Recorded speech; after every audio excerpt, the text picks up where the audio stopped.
Pero aquí, para entrar en este mensaje de hoy, yo puse como título Preparando, ¿qué cosa? La primera Navidad. Ese es un título especial por el contenido que tiene el capítulo 1 de Lucas. Es un título bíblico. Por el contenido que tiene, ¿qué capítulo? El primer capítulo del libro de Lucas. Preparando la primera Navidad. Generalmente, usted prepara su Navidad. Si es cristiano, usted prepara su Navidad. Todo lo que tiene que ver con su Navidad, que debe estar bien preparada según la Biblia. Ahora, hoy vamos a estar estudiando quién preparó la primera Navidad. ¿Quién preparó la primera Navidad? ¿Puede responderme alguien? Dios. Ahí está. Y a Dios hay que imitarlo. Tú sabes que una de las maneras de glorificar a Dios es cuando tú lo imitas. Cuando tú lo imitas. Imitar a Dios glorifica a Dios.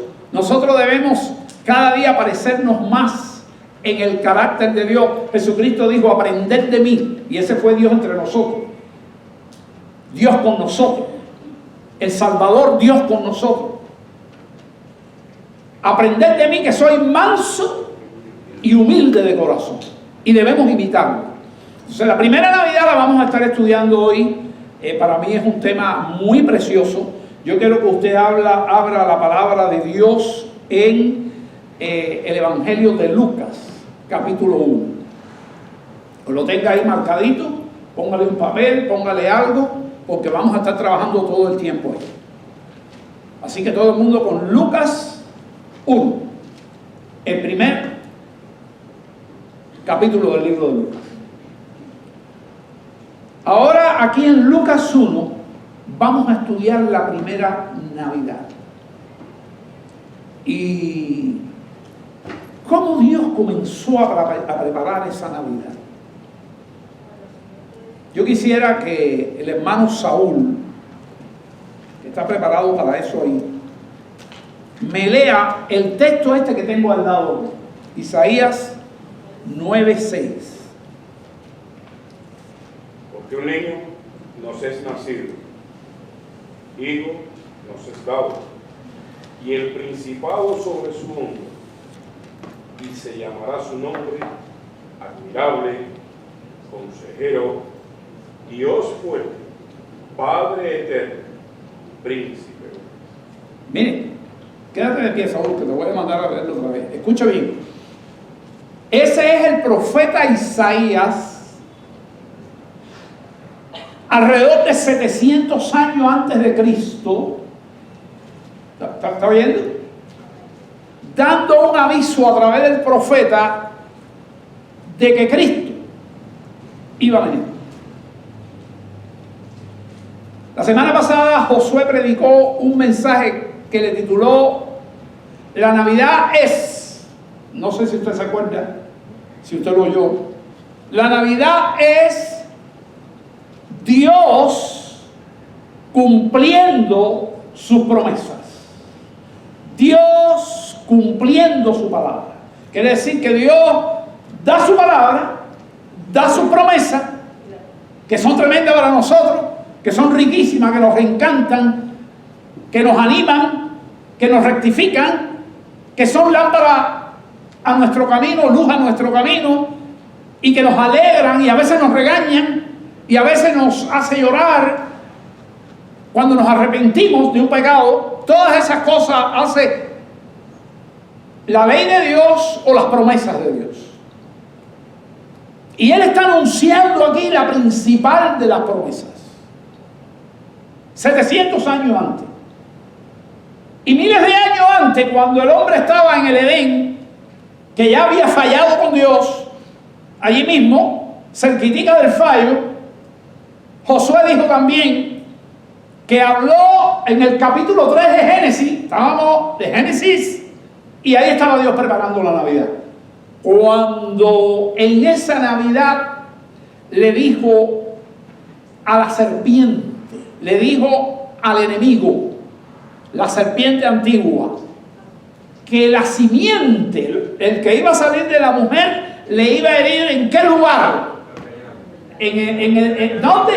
En la cabeza, para matarla. Y eso ya ocurrió. Pero en el Génesis lo estaba prometiendo. Después en Isaías está diciendo que Jesucristo iba a venir. Vuelve a leer, hermano, y escuchen bien esa promesa. Que un niño nos es nacido. Un niño nos es nacido. Hijo nos es dado. Hijo nos es dado. Y el principado sobre su hombro. Y el principado va a ser rey sobre su hombro. Y se llamará su nombre admirable, consejero, Dios fuerte, Padre eterno, príncipe de paz. Y si alguien le dice que Cristo nos dio, ¿cómo se va a llamar ese muchacho? Entre ellos, Dios. No, léelo otra vez. Dios, ¿qué? Fuerte. Dios Admirable, fuerte.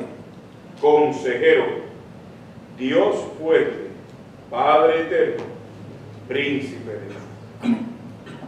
Siéntate, Saúl. Y déjalo marcadito ahí. Entonces yo le invito a usted a abrir el libro de Lucas y vamos a caminar unos cuantos textos. Yo quiero decirle, hermano, que este evangelio, escuche bien para que tenga conocimiento de la Biblia, este evangelio es el más grande, el más voluminoso de todos los evangelios. ¿Cuántos evangelios hay? Y este es el más grande. Fíjese usted que solamente el capítulo 1, si usted va a su Biblia, este capítulo solamente tiene 80 versículos. ¿Está viendo? Y todos los capítulos son de más de 30 versículos. Tiene 24 capítulos, un poquitico menos que Mateo, pero los de Mateo, los capítulos son más cortos. Este en uno solo tiene 80 versículos. La mayoría de los capítulos tienen de 50 a 40 versículos. Y muy pocos tienen más de 30. Los más pequeños tienen 30 y tantos. Y son muy poquitos. Estamos hablando de un libro, el más extenso de los evangelios, el cual nos vamos ahora a concentrar y a pedirle a Dios que nos ayude a entender bien todas las palabras que hay en los textos que vamos a ver. Vamos a hacer un camino por este capítulo 1. El que escribió esto fue un hombre relativamente joven. Yo creo que quizás cuando empezó a escribir fue una cosa que demoró,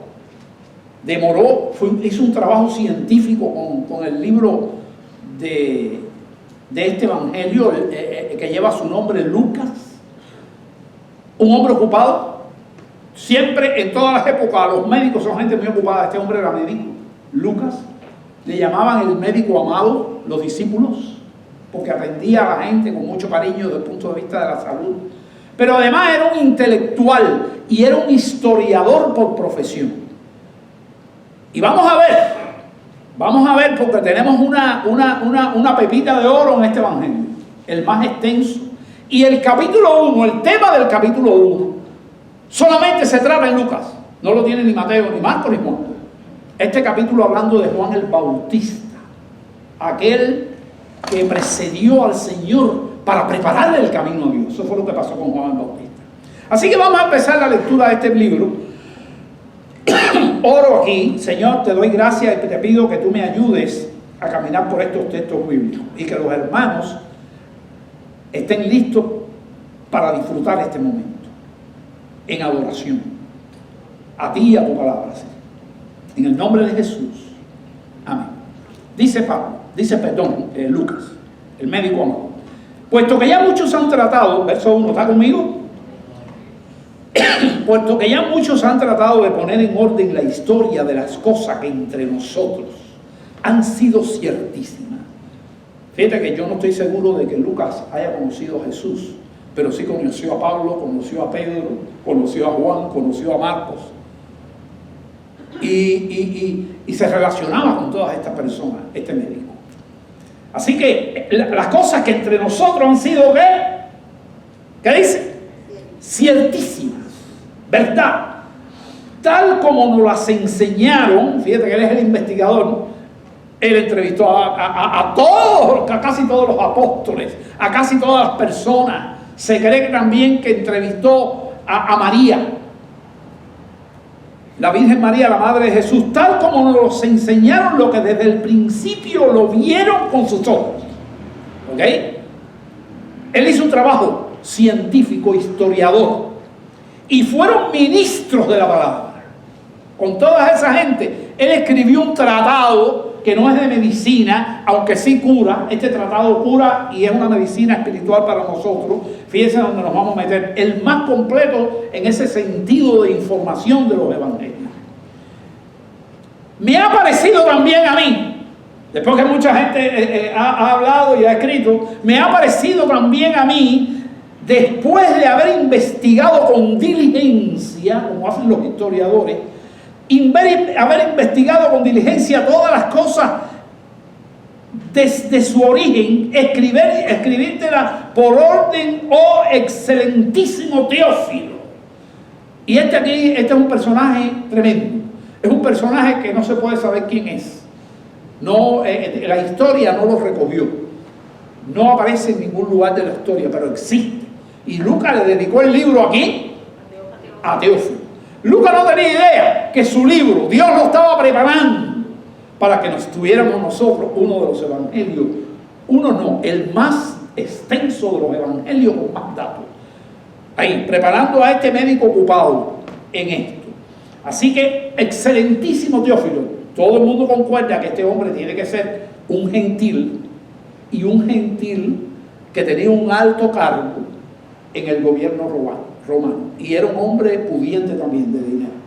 Y él le llama excelentísimo, como se le llaman a los cónsules, a los reyes, a los virreyes, a toda la gente que está en el gobierno en una posición alta. En aquella época se le decía excelentísimo. Y en algunos discursos todavía se le dice también, excelentísimo Teófilo. Pero qué interesante.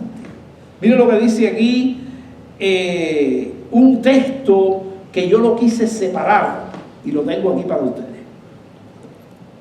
Lo que le dice, ¿para qué? Escribí esto, hice este trabajo científico grande que me llevó años, para que conozcas bien, ¿qué cosa? Y eso es un texto que no podemos pasar por alto. Para que conozcas bien la verdad, dice la Biblia.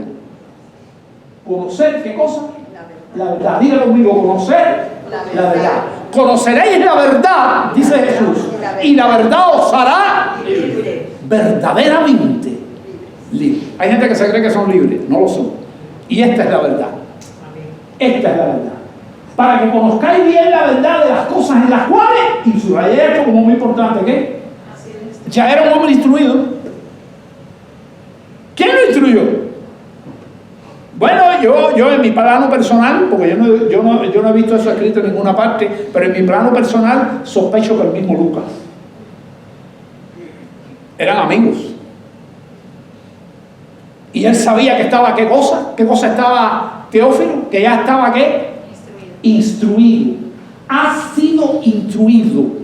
Y posiblemente todos los discípulos de aquella época, después que ocurrió la muerte y la resurrección de Cristo, y después que vino el Pentecostés y hubo una gran cantidad de discípulos que se convirtieron al Señor, y ahí Jesucristo dejó fresquecito, algo que a nosotros se nos ha olvidado un poco y que pocas iglesias hacen, y es el discipulado. No se muere antes de hacer un discípulo. Esa fue la última orden de Jesús. Y aquí este hombre ahora, cuando yo leo esto, digo, no, aquí está bien discipulado. ¿Qué dice ahí? Que ha sido, ¿qué? Instruido. No sé quién lo instruyó. Yo sospecho un poco que Lucas un poco. Pero hermano, ahora es Lucas. ¿Qué clase de discipuladores que estamos aquí? Lucas hace un libro larguísimo, con una investigación extensa, para que un discípulo, llamado ¿cómo? Teófilo, por eso lo veo en un plano personal, lo hizo para él.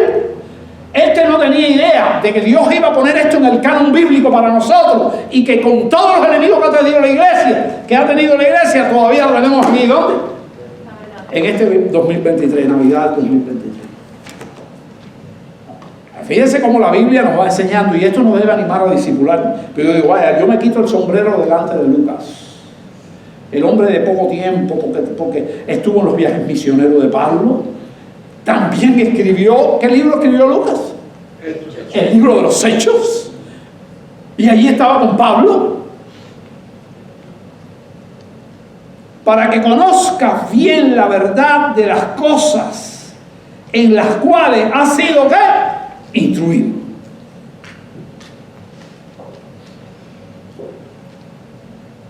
Dice aquí en el verso 5, y ahí empieza a contar la historia. Esto es una introducción. Hubo en los días del rey Herodes, rey de Judea, un sacerdote llamado Zacarías. Este es un hombre viejísimo, Zacarías, de la clase de Abías.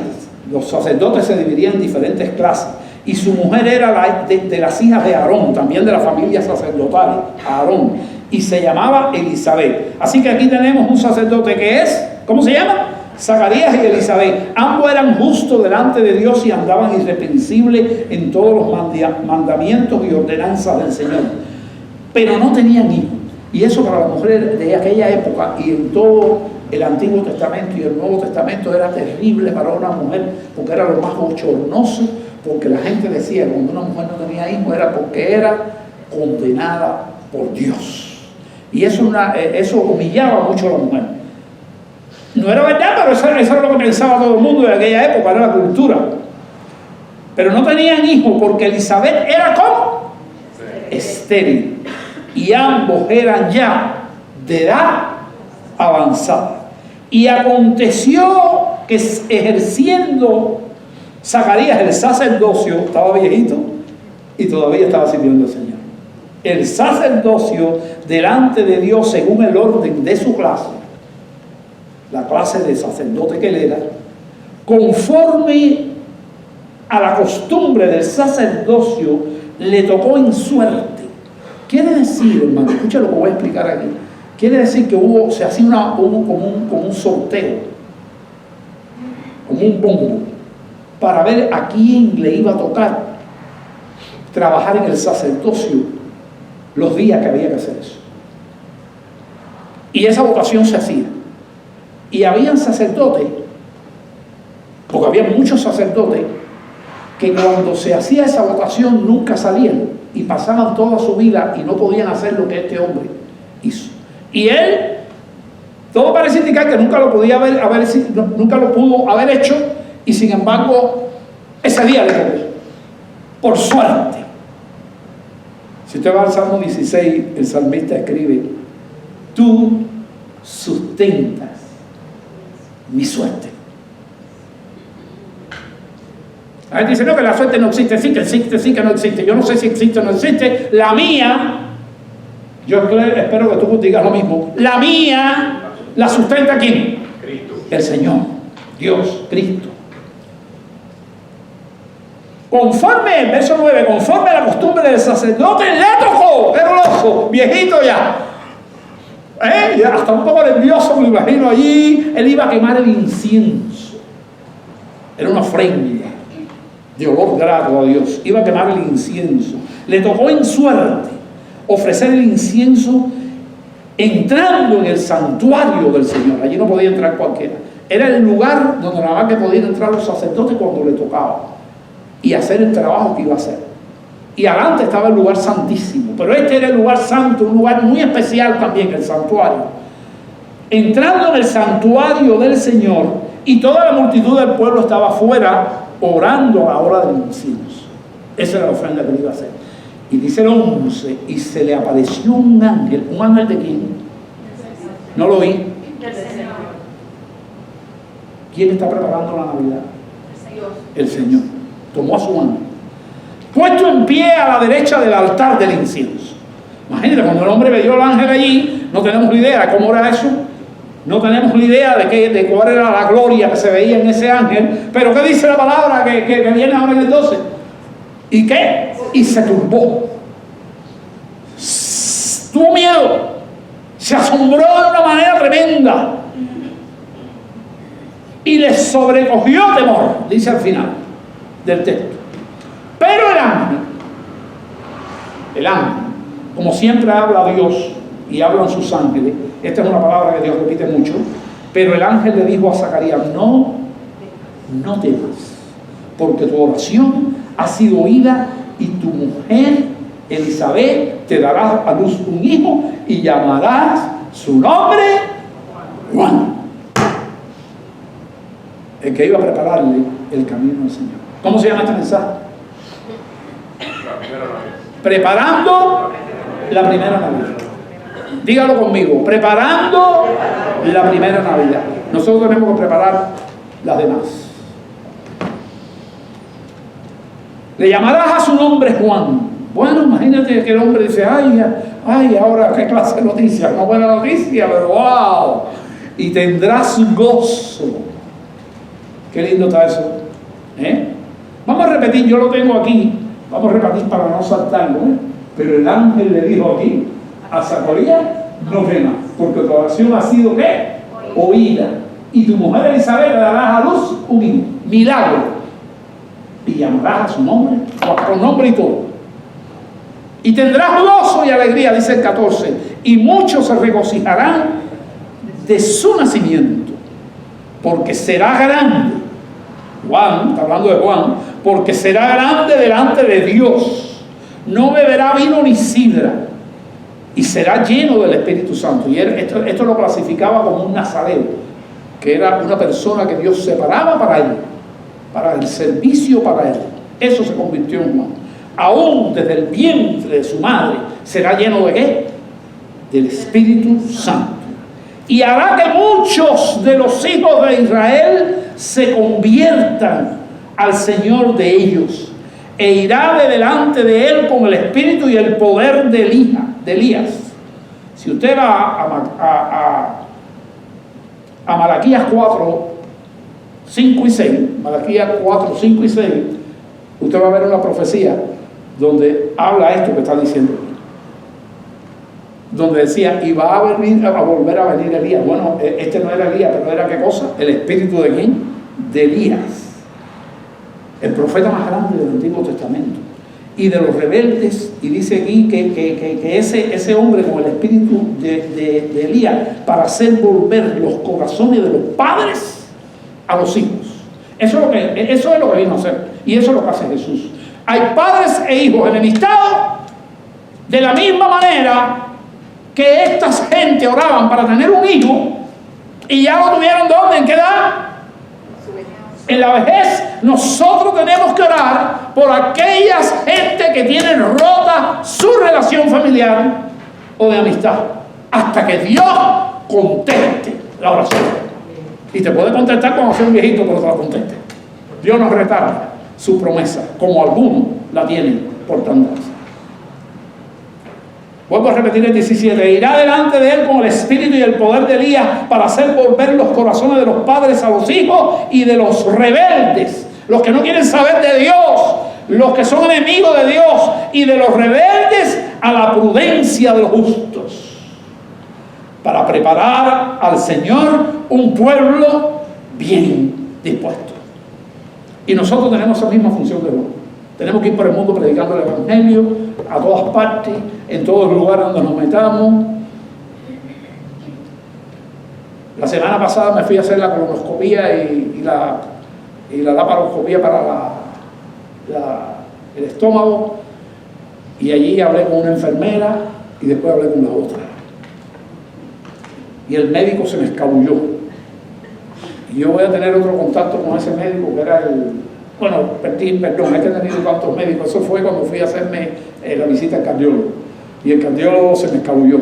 Y el cardiólogo entonces le dije a la enfermera, cuando venga la próxima vez, que tengo que verlo otra vez, le predico a Cristo. Pero tiene que ser así.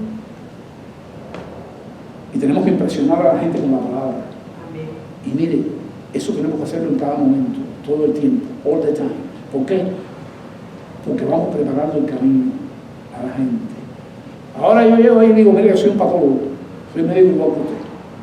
Y por toda mi vida trabajé en la medicina y el pastorado juntos. Y le llama la atención eso. Y quiero decirle, usted necesita a Cristo. Allí en medio de él hablándome de cardiología, yo decía, así fue con la enfermera, con las dos enfermeras. Y así va a ser en el próximo por el médico. Y cuando él llegue a su casa, con todo lo que yo le voy a decir, dice, ¿qué tipo raro me visitó hoy en la consulta? Pero mañana se encuentra con otro. Y uno es el que siembra y el otro es el que riega, hasta que le preparamos el camino al Señor. Y la persona ¿qué hace? Acepta al Señor Jesús como Salvador en su vida. Y tú no lo supiste, pero tú le pusiste un gramo. Tú le pusiste un puñadito. Un pueblo bien dispuesto. Dijo Zacarías al ángel, ¿en qué conoceré esto? Porque yo soy viejo y mi mujer es de edad avanzada. Y respondiendo el ángel, allí me imagino con una voz un poco fuerte, le dijo, yo soy Gabriel. Este era uno de los rangos más altos angelicales que hay en el cielo. Que estoy delante de Dios. Y he sido enviado a hablarte y darte estas buenas noticias. Estas buenas nuevas. Gabriel. Y ahora quedarás mudo. Bueno, recibió ahí una reprensión, quedarás mudo y no podrás hablar hasta el día que esto ocurra, hasta el día que esto se haga, por cuanto no creíste mis palabras, así lo interpretó él, las cuales se cumplirán en su tiempo. Y el pueblo estaba esperando a Zacarías y se extrañaba de que el hombre no salía para afuera, se demoraba, pero estaba pasando algo tremendo en el santuario, Y dice, pero cuando salió no les podía, ¿qué no podía hacer? No podía hablar. Y comprendieron que había visto visión en el santuario. Y él les hablaba por seña y permaneció mudo. Y cumpliendo los días de su ministerio, porque eran varios días allí, mudo tuvo que hacer el ministerio, se fue ¿a dónde? A su casa. Dice el 24, y después de aquellos días concebió su mujer, el milagro de Dios. El milagro de Dios. Cada rato vemos un milagro. A veces nos olvidamos de los milagros. Ya vino aquí con una operación para ser operado, el corazón abierto allí, que tenía, ¿te acuerdas? Y empezamos a orar. Y después un día la madre me llama, cuando fue allí a la consulta para preparar todo para la operación, que el médico le tiró otro ecocardiograma. Oye, ¿qué pasó? ¿Qué pasó aquí en Berlín? Kimberly me llamó con una alegría. Me dijo, pastor, el médico me dijo que no hay nada, que no ve nada.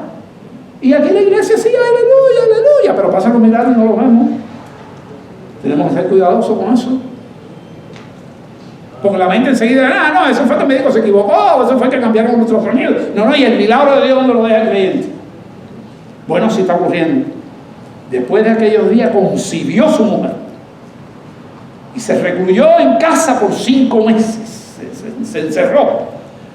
Así ha hecho conmigo el Señor en los días en que se dignó quitar mi afrenta. Estaba afrentada, tenía afrenta entre los hombres. Bueno, ahí terminó esa historia, no la trae ningún evangelio. Ese es el aporte de este doctor, de este médico. Y es preparando la Navidad. Al 6º mes, dice el verso 26, el ángel Gabriel, otra vez, fue enviado por Dios a una ciudad de Galilea llamada Nazaret.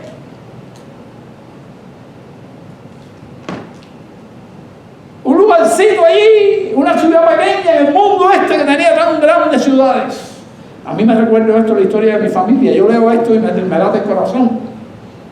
Porque yo puedo decir, en el año 53, Pedro Seda y Miriam Seda, un puertorriqueño y una americana, jovencitos, matrimonio, dejaron todo el lujo de Puerto Rico y Estados Unidos, que eran países que vivían ya en un buen, como una potencia, y se fueron a uno de los pueblecitos más pobres que había en Cuba. Y allí en un barrio estaba mi mamá destruida por la pérdida de un hijo y loca. Y allí Pedro Seda y Miriam fueron como el ángel Gabriel. Y allí mi mamá conoció al Señor, que no hablaba con nadie, estaba llena de electrochoque en la cabeza caliente en aquella época. Era como un conejillo de India, probando las cosas. Mi mamá no le hablaba a nadie. Hasta que llegó el pastor, hasta que llegó por ella, hasta que le llevaron a la iglesia, hasta que oraron por ella. Y unos meses después mi mamá estaba recogiendo niños para servir al Señor en la escuela bíblica del domingo. Y de mi casa salieron varios pastores. Y toda mi casa se entregó al Señor antes de yo nacer. Esa historia va a ser después.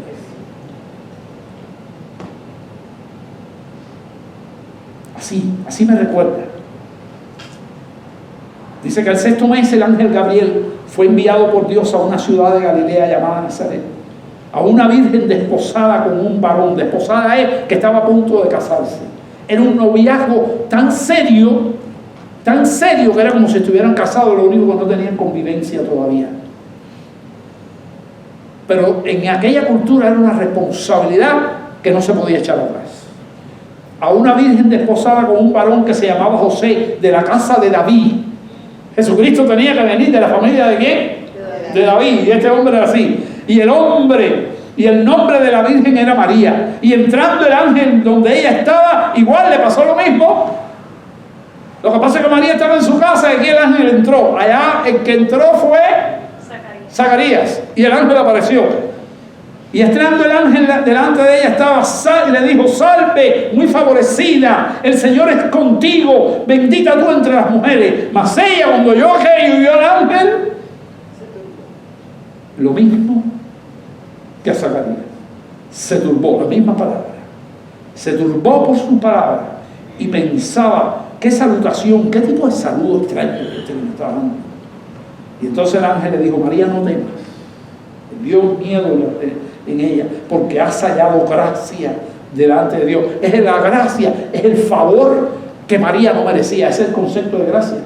Es el regalo no merecido, porque has hallado gracia delante de Dios.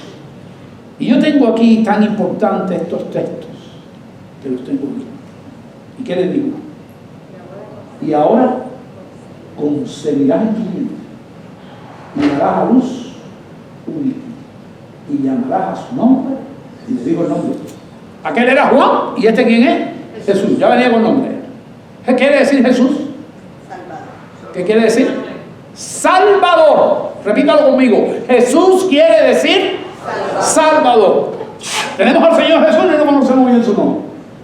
Y ahora concebirás en tu vientre y darás a luz un hijo y llamarás su nombre Jesús. Hermano, y este es un milagro más grande que el de Elizabeth. Elizabeth era estéril, pero esta, ¿de dónde iba a salir el niño? Y ahí va la respuesta. Este será grande y será llamado Hijo. ¿Qué clase de nombre es? ¿Hijo de qué? Del Altísimo. Y el Señor Dios le dará el trono de David. El trono de David. Y reinará sobre la casa de ¿qué? De Jacob. Esto es lo mismo que decir sobre la casa de ¿quién? De Israel. ¿Para cuándo? Para siempre. Y su reino no tendrá fin. Ponte de pie, Saúl, otra vez. Escuche, va a repetir el mismo texto, pero le vamos a poner una añadidura. A ver, escuche bien. Porque un niño nos es nacido, hijo nos es dado, y el principado sobre su hombro. Míralo aquí, el principado, sigue. Y se llamará su nombre admirable, consejero, Dios fuerte, Padre eterno, príncipe de... Ahora lee el otro, no cierre el otro que viene abajo. Escuche lo que continúa diciendo. Lo dilatado de su imperio. Lo dilatado de su imperio. Y la paz no tendrán límite. No habrá límite, es eterno. Sobre el trono de David y sobre su reino, disponiéndolo y confirmándolo en juicio y en justicia, desde ahora y para siempre. El celo de Jehová de los ejércitos hará. Dios está preparó su primera Navidad. Jehová de los ejércitos. Y aquí tenemos a Lucas. Siéntate, hermano. Gracias. Y ahí tenemos estos tres textos. Y reinará sobre la casa de Israel. ¿Para cuándo? Para siempre. Acuérdense que nosotros somos el Israel, la iglesia. Dice que del Israel antiguo y de este, la iglesia hizo un solo pueblo. Es el libro de Efesios. Unió a judíos ¿con quién? Con gentiles.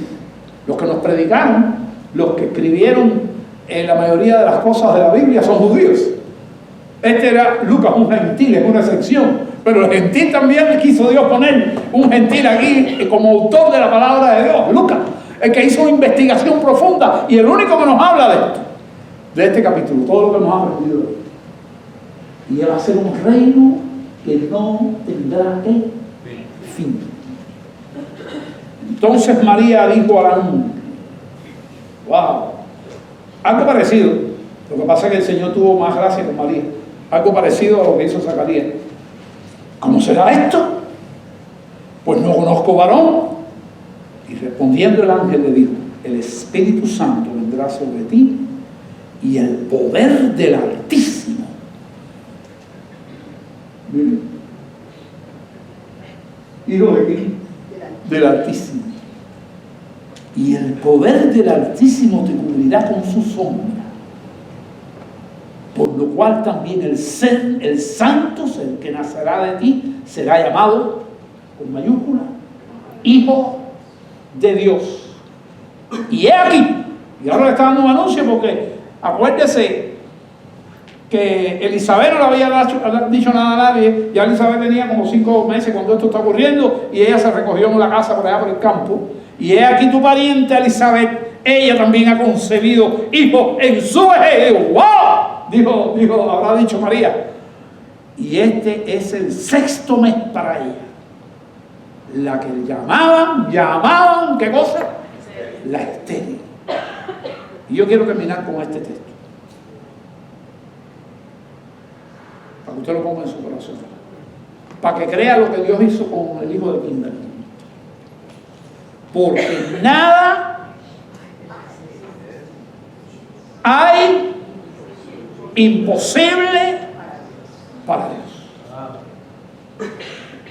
La palabra de Dios ha sido predicada. Ahora nosotros nos toca, con la ayuda de Dios, Dios nunca nos deja, preparar nuestras Navidades.